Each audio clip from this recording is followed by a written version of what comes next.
আসসালামু আলাইকুম viewers, welcome back to my channel. আজ আমি আপনাদের সাথে যেই গলার ডিজাইনটি তৈরি করব, এটা আপনারা খুবই সহজে একটি টেকনিক ব্যবহার করে তৈরি করতে পারবেন। তো এখানে দেখুন ভিউয়ার্স, আমি জামাটি অলরেডি কাটিং করে নিয়েছি। এরপর এখানে আমি 1.5 ইঞ্চি করে মাপ নিয়ে দাগ দিয়ে নিয়েছি। চওড়ার দিকেও 1.5 ইঞ্চি করে আছে আর লম্বার দিকেও এটা 1.5 ইঞ্চি করে আছে। তো এইভাবে করে বক্স আকৃতির দাগ আমি দিয়ে নিয়েছি। এরপর এই দাগ অনুসারে আমি কাপড়টিকে কাটিং করে নিচ্ছি।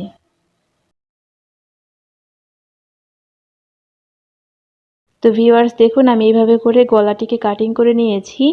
এবার এই বক্স আকৃতির শেপগুলোকে এইভাবে করে কোনাকুনি শেপ দিয়ে দিতে হবে। এই সাইড থেকে একবার, তারপর ওই সাইড থেকে আরেকবার, দুই সাইড থেকে বোটে এইভাবে করে ট্রায়াঙ্গেল শেপ দিয়ে দিতে হবে। এই প্যাটার্নটি কিন্তু বর্তমানে অনেক ভাইরাল আছে, আপনার একটু মনোযোগ সহকারে দেখলেই কিন্তু বুঝতে পারবেন।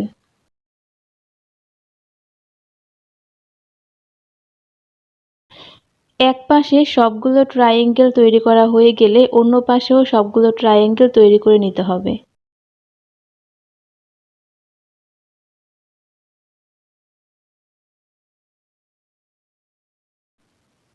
তো ভিউয়ার্স দেখুন, দুই পাশেই কিন্তু আমি ট্রায়াঙ্গেল শেপের ফুলগুলো তৈরি করে নিয়েছি। এবার মাঝখানে যে ফাঁকা অংশটা আছে সেটাকে বন্ধ করতে হবে।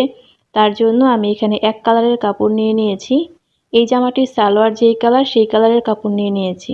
এবার এই এক কালার কাপড়টিকে মাঝখানে রেখে তারপর চারদিকে সেলাই করে দিতে হবে।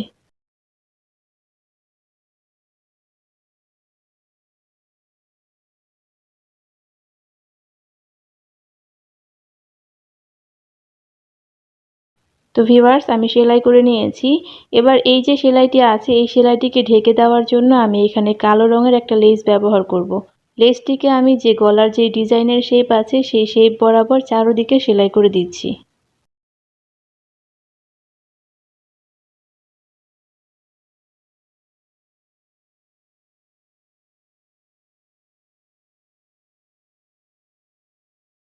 তো ভিউয়ার্স দেখুন, আমি লেসটিকে সেলাই করে নিয়েছি।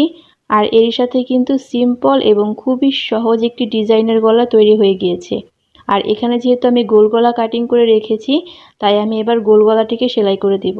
আপনারা চাইলে কিন্তু এখানে অন্য কোনো গলাও দিতে পারেন। তো আমি যেহেতু গোল গলা কাটিং করে নিয়েছি, তাই আমি গোল গলার জন্য আলাদা পট্টি কাটিং করে রেখেছিলাম, সেটাকে আমি প্রথমে গলার ওপর এভাবে সেলাই করে দিচ্ছি। এরপর ছোট ছোট কাট দিয়ে নিচ্ছি আর তারপর গলাটিকে উল্টো দিকে নিয়ে ওপর দিকে আরেকটি সেলাই দিয়ে গলাটিকে সেট করে দিচ্ছি। তো ভিউয়ার্স, জামার ডিজাইনার গলা কিন্তু তৈরি হয়ে গিয়েছে। এখন আপনারা চাইলে কিন্তু মাঝখানে 4-5টি শো বাটন ইউজ করতে পারেন। এছাড়াও যে 3 কোনা ফুলগুলো আছে তার মাথায় একটা করে পুঁতি সেলাই করতে পারেন। তাহলে কিন্তু গলাটি দেখতে আরও গর্জিয়াস লাগবে। আজ এই পর্যন্তই। ভিডিও ভালো লাগলে প্লিজ লাইক, কমেন্ট, সাবস্ক্রাইব করবেন। ভালো থাকবেন। আল্লাহ হাফেজ।